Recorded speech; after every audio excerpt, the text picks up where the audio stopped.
Hello and welcome back to the Aesthetic Business Masters podcast, where we explore the strategies, standards and scale behind today's leading aesthetic founders.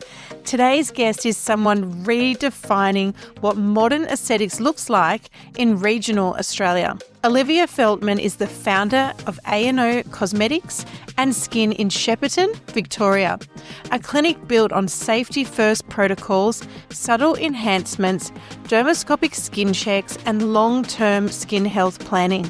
From a solo practitioner to a 7-person clinician team, operating inside a restored 1870s heritage property, Olivia has created a premium integrity-led brand in a market many underestimate. She's challenging the idea that excellence only exists in metro areas and proving that regional clinics want redefined, educated and deeply considered care. Olivia, welcome to the Aesthetic Business Masters podcast. Me? I'm so excited. Oh, thank you for joining. We're going to start off with a few really quick, rapid questions, which means that the first thing that comes to mind is the answer and it's the right answer. Sounds good. Excellent. What is one non-negotiable standard at A&O? My motto at A&O is keep them happy. Now, you know, the old saying, customer is always right. Now, we know as practitioners that's not always the case, but at A&O, we keep everyone happy. And that has been my motto since we began. And I think it's really held us in good stead. And what's one habit that keeps you sharp as a founder? One habit. I am an optimist by nature. So I think that just makes me, you know, always seeing the bright side of things and just being willing to adapt. I think especially in our industry with the regulations, just like staying on your toes, not being too, stuck or rigid in anything and just constantly being able to adapt and being okay with change. And what's the best What's the best advice that you've received and from who? I think the best advice, I can't remember exactly where I heard it, but it definitely did stick with me, was to see business as a game. And I think that's really important is because when we lead with pure emotion in business, we can, definitely make some wrong decisions. But I think if you see it as a game, then it's just you moving chess pieces. You're not getting too disheartened when things don't go right. Once again, you're learning to adapt. You move quickly and, you don't get stuck down. You just keep moving and knowing that sometimes things are going to go in your favor and other times they won't. So I always say that too. If I have a friend that's starting business, I was like, just see it as a game. And it's actually really fun if you see it that way too. And what's one thing you'd tell your first year founder self? Yes, that's a really great question. What I would say is just be really kind to yourself. I think, especially in the first couple of years, I kind of treated myself a bit like a robot and there was no boundary on how much I would work and how much I would give. And whilst I don't regret that because that's gotten us to where we are now, I think just one thing I've really done in the last 3 to 4 years is really focus on taking care of my mind, body, spirit, all of that. And that means that I can show up the best for our patients, for my staff. So yeah, I think, just slow down a little bit, take good care of yourself and be kind to yourself. I love that. And what are you most proud of building? I'm so proud of the community we've built at A&O. It feels like something really special. And I think, with Shepparton, we're a regional town, so it's a little bit smaller than, say, a metro area. Everyone kind of knows each other. And I feel like we've really created a place that individuals can come in as they are and they feel really safe, they feel really seen. And yeah, I just think the community, even just my work, my team, we've just got a real lovely sisterhood going on. And it's just the people. I think when it boils down what I'm proud of most at A&O, it's not the achievements or the accolades, it's the people. It's really lovely. That is lovely. And I imagine it would have been so daunting starting a premium clinic in a small town. What made you decide to start, and did it take obviously a lot of confidence and I guess courage? I think at that time, it kind of snowballed and it happened quite organically and quite fast. I was working in anesthetics in plastics, in surgery in general, for around 7 years, and I was exposed to plastic surgery. So I kind of got to see a bit of the side of cosmetic medicine, and it really tickled my fancy. And whilst I was at home with my second baby, in the depths of newborn trenches, I think, that can be really quite a pivotal time in life. You have a lot of time to reflect. I thought, I really want to do something that if I'm going to be away from my children, it's something that lights me up. And I had this, bachelor's degree in nursing, but I also had this real passion for aesthetics and beauty. And I thought, how can I merge the two? And once I started to look into it, I thought, oh, I could actually do this. And I actually don't know if I would be as much of a risk taker as I was 6 years ago. But I also have this saying that I live by, and I think that's what I constantly said to myself when I first started the business is, what is the worst that could happen? The worst, and for me, my worst case scenario was, we lose everything, I go bankrupt, and I have to move in with my parents. Like, that is like the worst case scenario in business. And that, for me, that's okay. I could live with that and rebuild. So yeah, I feel like, yes, it was a big risk, but it actually didn't feel like it at the time. That is so scary, and you are so brave and courageous. Thank you. That's kind of you. And what is the biggest misconception about building a high-end premium clinic in a regional market? I think probably the narrative around that has changed, but initially I feel that people did feel they had to go to the metro areas, to the city to receive premium cosmetic treatments and premium skin treatments. But, we have everything that the major cities have now, and we actually have people traveling from metro to us, which is amazing. So it's kind of done a flip for us too, which is I never expected. So I think that, you can build a really successful business in a regional area. In fact, I think there's a lot of pros because of the community-minded spirit that, in country towns, essentially big country town is a country town, we do get around each other. So yeah, I think it's just knowing that you can have it all here. You don't need to be traveling 2 hours away to the city. And I imagine that building trust would be quite difficult, but have you always lived in Shepparton? Did you have an existing client database that you could leverage of friends and family? Yes, my family have been in this town since about 1880. We are as local as they come. So yes, we did have lots of connections here. However, I think the biggest way for me to build trust was the landscape back then, obviously with our social media and how we could advertise was very different. So I really went down the path of educating clients or patients online. I really put myself out there. I got on there and spoke, which wasn't something that commonly people did back then. Put a face to the business's name, and I really got on there and educated, broke down barriers, and as a result, people came into the clinic somewhat informed, and a lot of those barriers were broken down. So I think the trust was more coming from the education side of things, and then once they were in the clinic with me, the honesty that I put out, I think was, in a smaller town, it does spread, and the word of mouth is incredibly important. And I imagine that a lot of people would have considered themselves, being in the community for so long, since 1800s, as a friend or a friend of the family. Did you get a lot of people saying, what about mates' rates? Yeah, I was actually talking to my hairdresser about this morning. It's so interesting. And I think probably I was a little bit too lenient in the early days. I would definitely say to someone starting out, know your worth. And sometimes your biggest supporters actually aren't people you expect. And so you've got to make sure that it is like kind of being reciprocated in some way. So yes and no, I've got beautiful friends and family, but I think you do have to be quite firm with the boundaries with, mates' rates. And yeah, there has to be a point that, you do a boundary that feels good for you. You don't want to be, doing too much that it doesn't feel fair.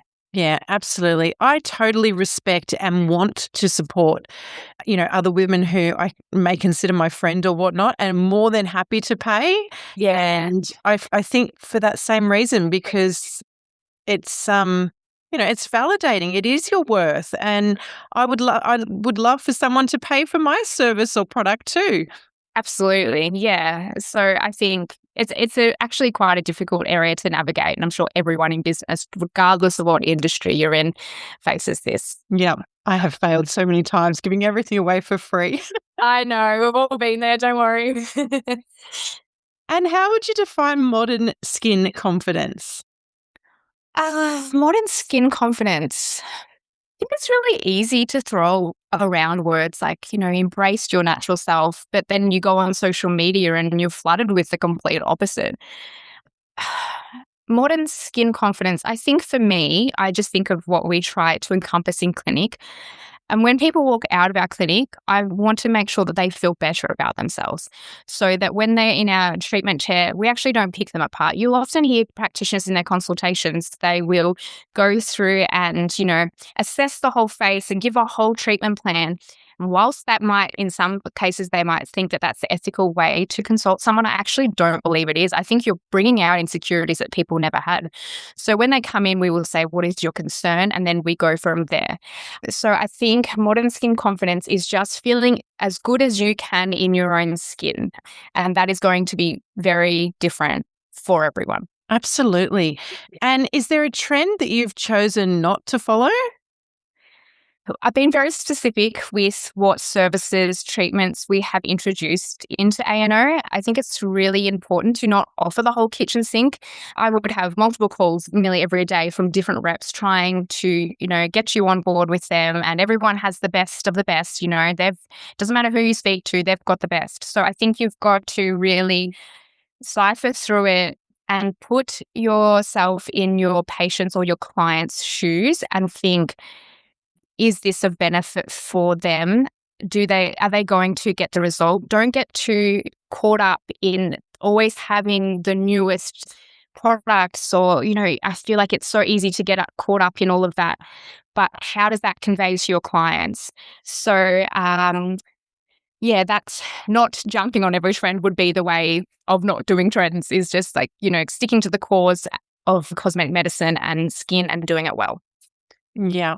And coming from a background of nursing and being a nurse, obviously, as a nurse, you're all about alleviating pain and facilitating health. And in aesthetic nursing, it's so different because you may have a very healthy person in no pain come in and you're afflicting pain and, potentially causing trauma or harm to the skin, which obviously is the treatment. But how has nursing shaped and how does it influence your style and your practice and your consultations? I think it just comes down to, as nurses and people that work in medicine, we're really trained to be ethical. And so it is definitely patient first. I feel like sometimes it has stumped me up a little bit because I'm not a saleswoman. It doesn't come naturally to me at all. It actually feels very icky. And when you're running a business, especially the skin side of things, there is an element of sales at it. So there's an element that I feel like being a nurse has disadvantaged me within consultations and running a business. Overall, it's definitely been of benefit, of course. But just being very ethical, very honest, very transparent. And I think that's just kind of the core of A&O. And that's I've got a few practitioners that work for me, and that's just the basis of what we do here. That integrity is incredible. And how does that set you apart, or what does that look like being a high integrity consult at A&O? I think there's just a lot of trust with us. We're known for more of a natural appearance. So there's people in the community that beauty's in the eye of the beholder. That's not what they're after, so they won't come to us. So I think we've been very firm. I like to think we're very kind and very welcoming, but we're also very much have our boundaries with what we will do for our patients in an aesthetic point of view and what we can actually achieve in skin. So I just think that, when it boils down to it, we're really honest, and I like to think we're very trusted in the community with our consultations and with our treatments. What an incredible reputation to have. That's fantastic. Thank you. Well, look, I am the owner, so I'm going to think that. I do think that's the case, yeah. And some people have some really unrealistic expectations. And I mean, you've mentioned earlier about social media. Sometimes having those unrealistic expectations can lead to something really disastrous or somebody who's very sad and disappointed. What boundaries do you set an expectation to help clients have realistic expectations, but while being respectful? Of course, I think being honest. I think I think it's so important. I know that even when I've done training with reps, the way that they consult and assess the face is very different to how I do in my treatment room, because I come to my patients and I say, what is your concern?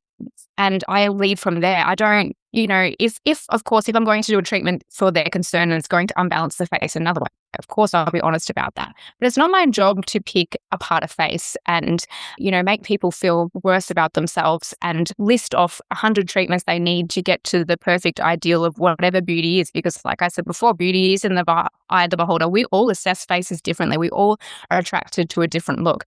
So I think that's important. I think also, I know for us, with me and my practitioners, I always say undersell everything. Don't promise things. Don't tell anyone you can lift their face, because we can't. Just undersell. And I would rather people be pleasantly surprised than feel like they've wasted their money and be disappointed. Absolutely. And what would you, in regards to brand awareness, positioning, maybe even a personal brand, how would you describe ANO in elevator pitch or one sentence? Yeah, so we actually have a saying, and it's medically guided, personally delivered. So we are a medical team here, and that's been really important to me to keep that standard. So we all are degree qualified. We're a medical team. We have very advanced lasers. We offer cosmetic medicine, but we're humans. We're very welcoming. We're very down to earth. So I think that probably sums us up really, really well. It's the two components of, yes, we're delivering medical treatments by medical and health practitioners, but we are humans and we will treat you like a human. And I imagine that being in a regional area, it's all word of mouth or maybe even signage at the local shopping centre.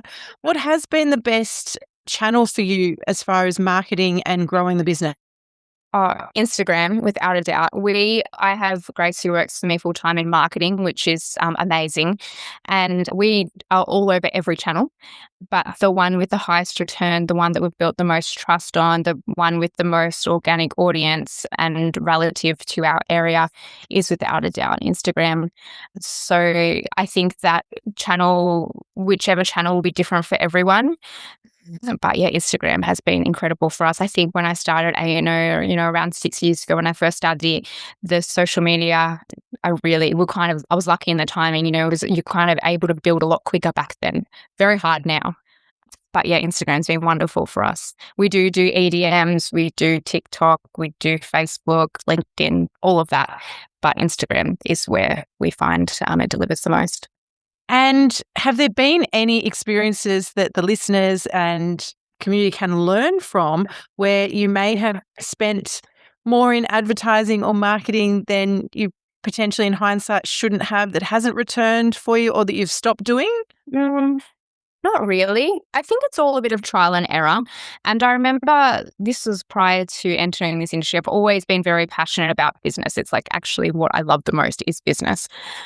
But you need a customer, a client, a patient needs to see you and what you offer 7 times before they'll even consider walking in the door or purchasing something. So you might think that, that video on TikTok, that was useless, only 10 people saw it, or that email that went out, flopped or something like that. But that might be the 7th time that person sees you, and then that is the one that actually converts. So I think, marketing is, you've got to be very intentional with it, but I don't feel like anything that we've done is a waste. I'm sure it's all built on top of each other. Yeah, absolutely. And what about influencer marketing? Do you believe in giving people free treatments and paying them to say how great it was? Or again, well, we can't do that.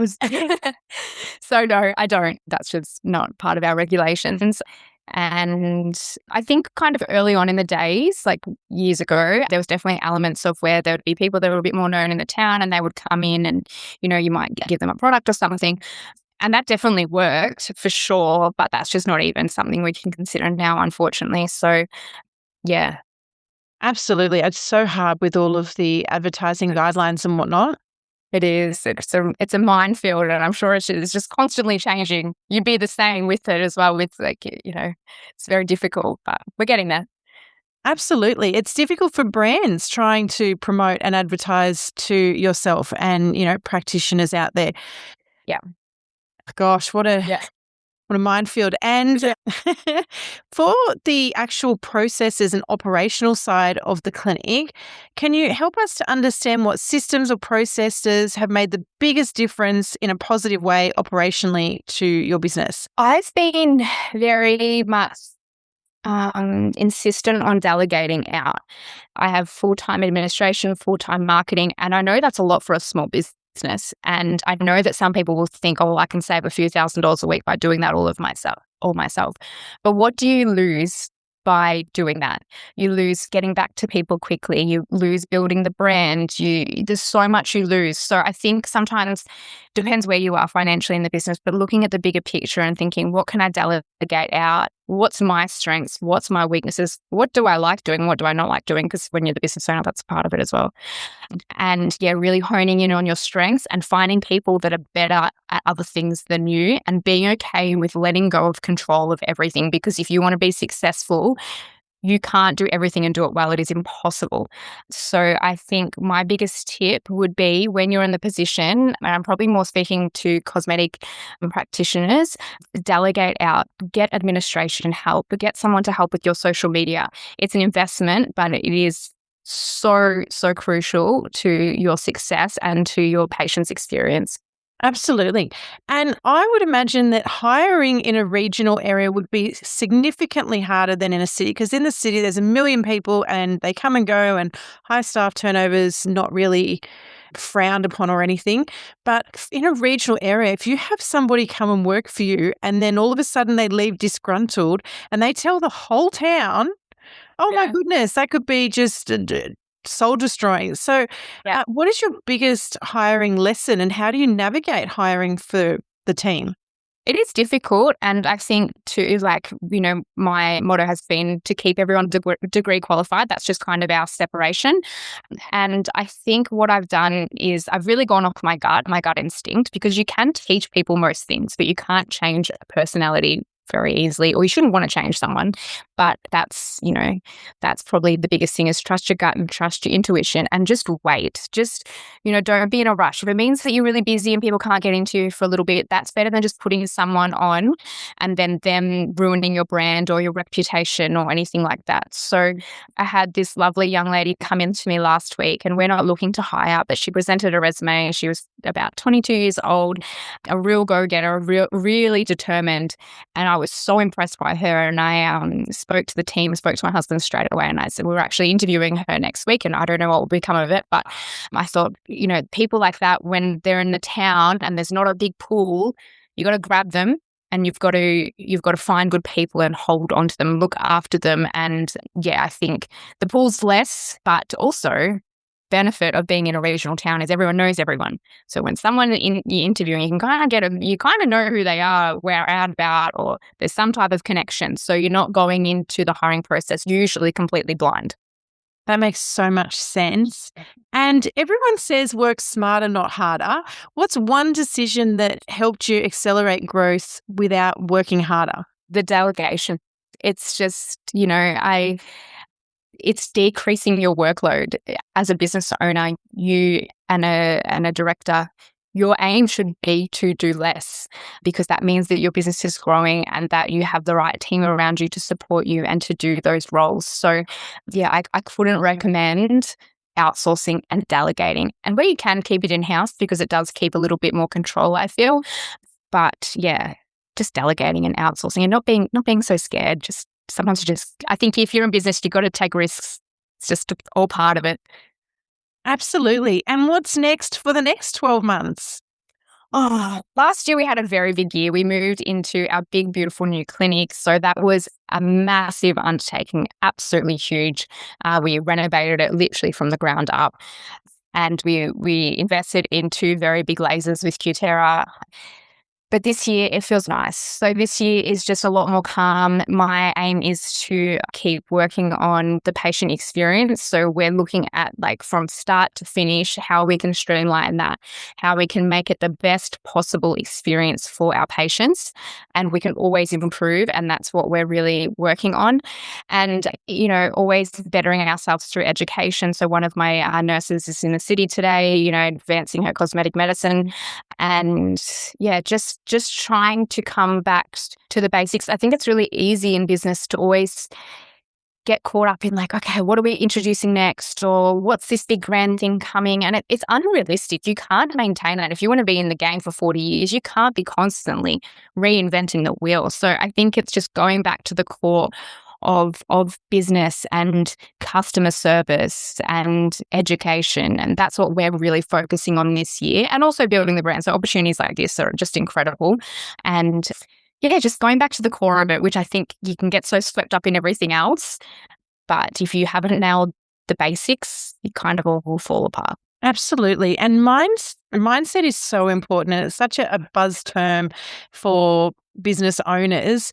For founders or startups that are listening and want to build a premium, integrity-led clinic outside of a metro hub where they're going to get lots of foot traffic, what would you say to them that they needed as far as a mindset shift, or that they could invest in to help give them the mindset that they need? I think you just have to really be prepared to work hard initially. You know, the first couple of years, I did it with a 1-year-old and a 3-year-old, and I worked so I'm really proud of myself from back then. I never had any business experience prior. I was always so interested in business, but I kind of was winging it all. But I really, really worked hard. And I think, don't get into business in general, but this industry, if you think that it's an easier exit out of the hospital, or if you think it's going to make you a huge amount of money or anything like that, do it because it feels right. You're passionate about it. But you're going to have to work hard. If you want to be successful, there's no quick way about it. There's no roadmap that anyone can give you that'll accelerate it. Just be prepared to really buckle down. And I buckled down for the first couple of years. And as a result, I've reaped the rewards now of the hard work in those early days, where I can kind of take my foot off the pedal and let people around me help. So just it's so basic and it's so old school, but you just got to work hard. That's brilliant. And what great advice to wrap up on. Thank you so much for your time today, Olivia. This has been absolutely incredible.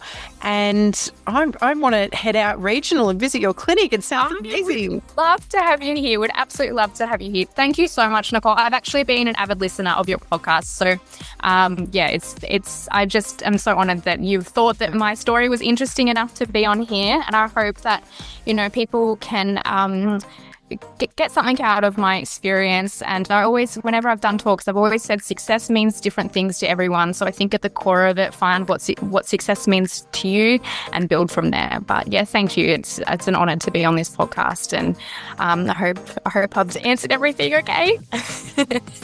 You've done an amazing job. Thank you so much. Thank you. Thank you so much. What I love about this conversation is that it reframes what's possible in regional Australia. Premium isn't postcode dependent. Integrity is scalable. And a skin-first philosophy builds long-term loyalty. Olivia, thank you for raising the standard and sharing your journey with us. If you loved today's episode, you can listen and subscribe via Apple Podcasts, Spotify, or visit our website. If this episode resonated, please share it with a fellow founder or leave us a review. It helps us reach more aesthetic business owners and access conversations with depth and integrity. Until next time, keep building with intention.